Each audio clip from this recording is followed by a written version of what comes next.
Vamos lá? Vamos lá. Vamos aqui, ó. Batismo com Espírito Santo. Caião, como sei que sou batizado com o Espírito Santo? Primeira. E a ceia? Como faço para participar se eu não vou mais à igreja? Terceira. É certo, eu vou tomar participando da reunião de vocês pela internet. Mesmo, é certo eu tomar. Não é melhor ir uma de cada vez do que um só já botou 5, Então vamos fazer, são 3 perguntas, é que na terceira eu engasguei. Vamos fazer a primeira? É, porque então vamos lá. É uma pergunta só, mas tem uma resposta que não é só sim e não. Sim. Então vamos à primeirinha. Como sei que sou batizada com o Espírito Santo? Se ela é convertida a Jesus, ela é batizada com o Espírito Santo. Foram os pentecostais que inventaram. Instituíram isso, né? Há 150 anos atrás, 200 anos atrás. Até aí não existia essa história. Nunca existiu. Na história documentada da fé, essa coisa de batismo com o Espírito Santo como sendo a segunda bênção. A bênção pentecostal, a bênção da elite espiritual. Não existia antes. Antes, você lê. Para não ler a Bíblia, se você quiser, ler os pais da igreja, os teólogos da antiguidade, valendo para eles, batismo com o Espírito Santo era sinônimo de regeneração, de conversão, de nascer de novo, de ser selado pelo Espírito. Só sinônimos. O pentecostalismo é que pegou esse sinônimo e o transformou numa bênção de querubim. Você entra na igreja aceitando a Jesus como seu Senhor e Salvador, mas você não está entrando em Cristo. Você está entrando na igreja. O passaporte para entrar na igreja é aceitar Jesus como seu Senhor e Salvador. Aí você é batizado, depois que é batizado você pode tomar a ceia. Dízimo você pode dar até descrente. Né? Não precisa de nada. Nada, não precisa de nenhum sacramento para dar dinheiro aqui. Mas aí a outra coisa é participar da ceia, comer o pãozinho e beber do vinho. Aí tem regrinha. Participar aqui antes, tem que andar conforme os ditames estabelecidos. Escreveu, não leu, dízimo comido. Afastado, ceia comida, afastada de você. Sim. Né? E essa é a viagenzinha religiosa. Ela está me perguntando isso por causa dessa viagenzinha, desse ensinozinho, que não tem nada a ver com a Escritura. Isso é uma montagem sistemática, é uma teologia sistemática do pentecostalismo. Então pegaram textinhos aqui, textinhos ali e montaram. Tem textinhos aqui e ali? Tá, tem. Meu amigo, você faz qualquer coisa usando textinhos. Qualquer coisa. A Bíblia, já se disse há muito tempo atrás, é a mãe de todas as heresias. A Bíblia, como livro. A própria Bíblia. A letra. Você pode montar o que você quiser a partir da Bíblia. Sistematizando, eu construo o diabo na Bíblia, parecendo ser Deus. Então, por isso eu tenho essa aversão à teologia sistemática, porque é um pacote, é uma fábrica de construção de ídolos conceituais, de falsos deuses. Sim. A revelação está em Jesus, é em Jesus, minha chave hermenêutica, que eu compreendo tudo. É em Jesus que eu vou lendo todas as coisas, e é no modo como eu vejo o tratamento de Jesus nos evangelhos, é o modo como eu vejo o tratamento do Espírito Santo em Atos dos Apóstolos. Porque é o Espírito de Cristo que está presente. Jesus disse, eu vou, mas vou mandar o meu Espírito. Então, quem me habita é Cristo. Então não tem por que haver esquizofrenia em Jesus. Imaginar que o Jesus, o Cristo encarnado nos evangelhos, de repente, depois da ressurreição, se transformou num ente totalmente contrário a si próprio. Enquanto humano encarnado, filho do homem, diante de nós. O Cristo eterno é o filho do homem, é Jesus. Então, qualquer que seja o estado de exaltação do Cristo eterno, ele é manso e humilde de coração, como Jesus. Então, em Jesus eu aprendo como ele trata. E onde foi que Jesus criou castas de superioridade espiritual? O Evangelho trabalha contra a designação de castas espirituais. O batismo com o Espírito Santo, conforme entendido pelo pentecostalismo, é uma designação de castas. Cria divisão no corpo. Esse batismo com o Espírito Santo, dos espirituais, são os que falaram em língua, choraram, gritaram na vigília. Então esses são os batizados, que estão no nível superior. Os outros são crentes comuns, aceitaram a Jesus, os coitadinhos. Podem ser batizados, tomar ceia, participar, cantar no coral, mas na hora de expulsar um demônio, de grandes feitos, de grandes obras, a gente pede para estenderem as mãos apenas os batizados com o Espírito Santo. Porque vai sair mais poder desses caras. Aí cria já esse orgulho, essa vaidade, essa elite, esse diabo, esse Satanás em nome do batismo com o Espírito Santo, cria essa divisão. Então quer saber quem é batizado com o Espírito Santo? Veja quem ama. Porque o batismo com o Espírito Santo, essa é uma outra falácia pentecostal. É dizer que o batismo com o Espírito Santo nos dá poder, mas não gera o fruto do Espírito Santo, que é amor, alegria, paz. Olha só a esquizofrenia. Então você pode virar um cara cheio de poder, canalha e safado, só porque um dia o Espírito Santo te deu um poder numa reunião de oração, onde você falou em línguas e você continua linguarudo, canalha, safado, mentiroso, driblador, mas fala em línguas. E você ainda argumenta, diz, eu agora estou caminhando na direção do fruto. Ainda não cheguei lá. Olha. Aí remete mais para diante. Quando na realidade, a conversão já pede o fruto do Espírito Santo. João Batista já dizia, produzir, pois, fruto digno de arrependimento. Qual é o fruto digno de uma mente transformada? Qual é o fruto digno de uma mente transformada? É parar de fumar, de dançar, de beber, de jogar na loteria? São essas exterioridades que qualquer ateu pratica? Ou o fruto digno de arrependimento é o fruto do Espírito Santo? O que é digno de uma mente transformada segundo Deus, senão amor, alegria, paz, bondade, benignidade, mansidão, domínio próprio? Pá!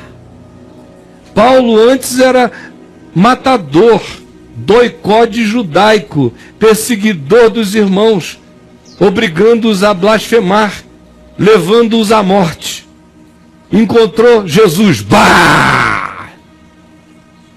No dia seguinte está cheio de amor, de coragem, de misericórdia, de altruísmo, de disposição de morrer por aqueles aos quais matava. Precisou passar 10 anos? 30? Não, foi na hora.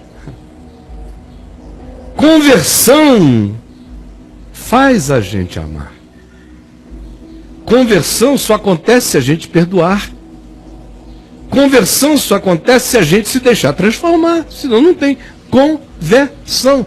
Essa versão da maravilha na existência que começa com uma nova consciência segundo o Evangelho. Então, voltando à pergunta dela, como ela sabe se ela é batizada com o Espírito Santo? É sabe, respondendo apenas uma coisa: você dá fruto digno de arrependimento, a sua vida é de Jesus, você crê na incondicionalidade do amor de Deus por você, e você sabe que Deus estava em Cristo reconciliando consigo os homens, você incluída, e você creu nisso de todo o coração, e você sabe que você é selada pelo Espírito Santo da promessa, que você é filha de Deus em Cristo Jesus pela fé? Então, minha filha, todo mundo que faz essa confissão é batizado com o Espírito Santo, porque Paulo diz em 1 Coríntios, no capítulo 12, que ninguém pode dizer com sinceridade no coração, Jesus Cristo é o meu Senhor, se não for pelo Espírito Santo. Com sinceridade, isso é só um clichê.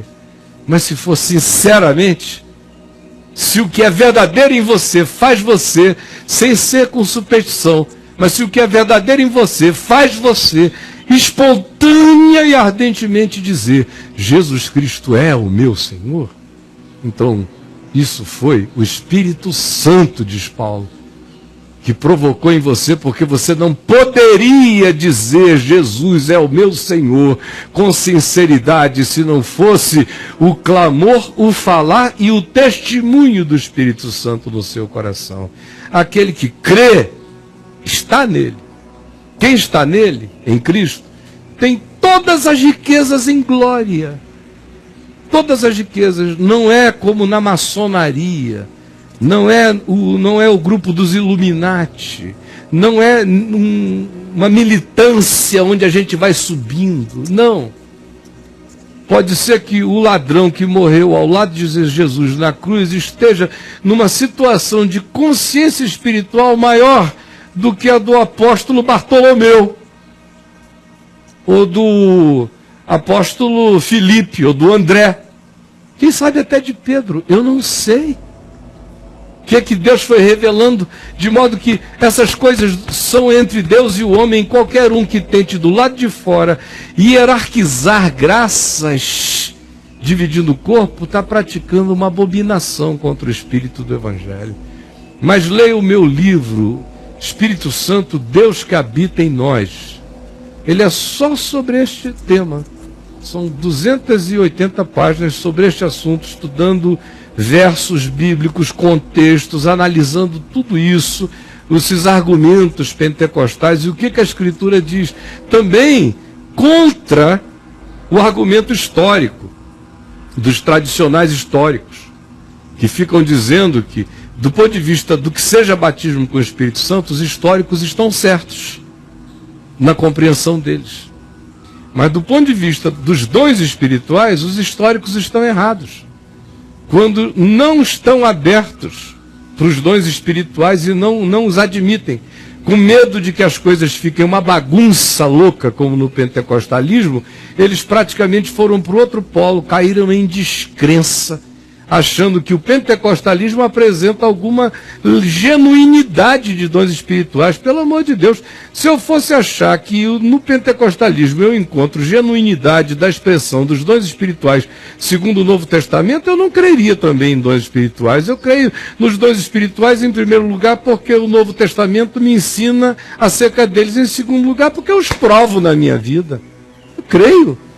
Agora, eu os provo e não tem nada a ver com o pentecostalismo, porque aquele modo de fazer é loucura, anti-ensino apostólico. Leia 1 Coríntios 12, 13 e 14, especialmente o capítulo 14. Você vai ver como é que é a ordem de um culto, que teria o espaço para a expressão dos dons. Vê se cria aquela loucura, veja se Paulo não está o tempo todo dizendo que Deus não é Deus de confusão, nem de histeria, nem de catarse, nem de maluquice, nem de estribuchamento, nem de loucura, mas de sobriedade. Então aquilo ali eu também não quero. Agora, o que o Novo Testamento ensina, eu creio e pratico a vida inteira. E os históricos, portanto, nesse meu livro, apanham tanto quanto os pentecostais. Porque os históricos por não crerem, os pentecostais pela arrogância e pela interpretação equivocada da aplicação do significado dos dons na vida humana. Então, leia o meu livro, Espírito Santo, Deus que vive em nós. Você acha ele lá no meu site, no caiofábio.net, na loja do site, está lá para você. Tá legal?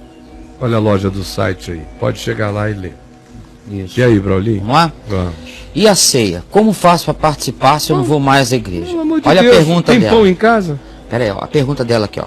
É certo eu tomar a ceia participando da reunião de vocês pela internet, mesmo não sendo ao vivo e for um programa gravado? Pelo amor de Deus, minha filha, tome a ceia sozinha no banheiro, no quarto, na privada, na cama, onde você quiser, na esquina.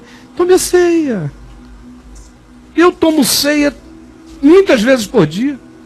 Cada vez que eu como, tomo na minha ceia, fazendo aquilo em memória dele, dando graças a ele pelo meu pão, pela água, pelo vinho, por tudo. Tudo é ceia. Quando a gente está em Cristo, tudo é ceia. Aquela ceia comunitária é uma simbolização da gratidão cotidiana de cada indivíduo, de cada coração. Na manifestação comunitária, que deveria ser muito mais ampla do que a gente pratica, do que eu, por exemplo, tenho praticado no convívio comunitário, deveria ser uma noite de ceia, de muito convívio, muita conversa, a gente comer juntos, estar juntos, ouvirmos a palavra, lembrarmos ardidamente o significado do Evangelho para todos nós, comermos do pão e bebermos do vinho. Lá no tempo primitivo, da manifestação da fé dos discípulos, aquele não era um dia com um pãozinho desse tamanho, nem com um cálicezinho. Isso tudo é coisa da gente aqui, dessa nossa civilizaçãozinha pragmática, econômica e pequenina. Lá era uma ceia, todo mundo trazia de casa o seu pão, sua carne, seu peixe, sua comida, seu vinho, o que quisesse. E aí o Espírito do Evangelho mandaria que todos dividissem uns com os outros de tudo e todos comessem juntos, como expressão do desejo de que o reino de Deus quer significar a criação de uma humanidade que seja um só pão, uma só comunhão, um só encontro, um só abraço. Quando vier o reino de Deus.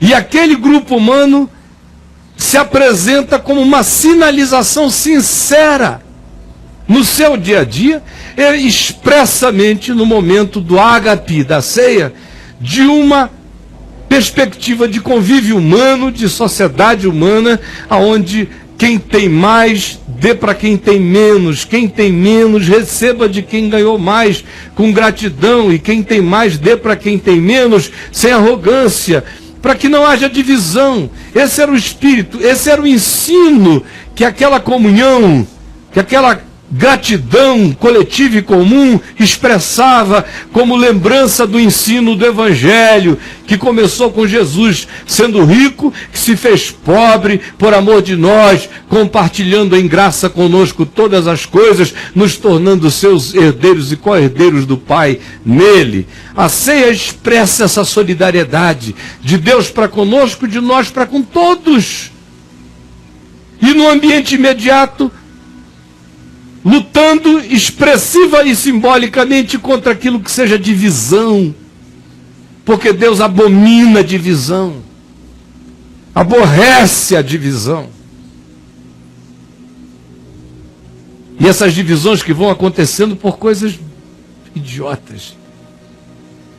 A única divisão que Deus estimula é aquela acerca da qual ele diz: sai do meio dela, povo meu, na hora em que o povo dele está engolindo mentira e veneno o dia inteiro, pensando que é palavra de Deus.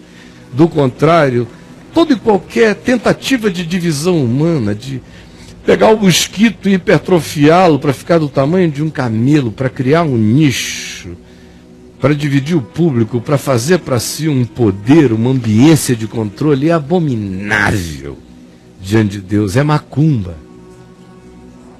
Outra pergunta dela: então tome, minha filha, tome. Se você quiser, eu trago um pãozinho dali daqui a pouco, um vinhozinho, a gente toma aqui mesmo, para mostrar para você como é simples. Porque você não é a igreja. O que autentica aquela ceia para você? Aquela mesa? É aquele pastor? O que é? É aquela bandejinha? É aquele cálice? São aquelas pessoas? Eles é que são donos da mesa do Senhor? Jesus abriu franquia de ceia, de Eucaristia? Não, pelo amor de Deus. Você só está com a cabeça tomada pelo controle da religião, mas o Evangelho, minha querida, é você com Jesus. Pegue sua ceia aí, coma seu pão e beba seu vinho, com gratidão àquele que se solidarizou com você e que chama você a solidarizar-se com os outros. Por isso, a gente pratica a gratidão, essa Eucaristia devocional todo dia, no partir do pão, em todas as coisas, em todas as refeições, em todos os encontros humanos, em todo compartilhamento. E a gente também toma em grupo. Aí você diz: mas eu estou sem um grupo hoje. Bom, você está sem um grupo físico hoje, mas você está fazendo parte de uma comunhão relacional aqui.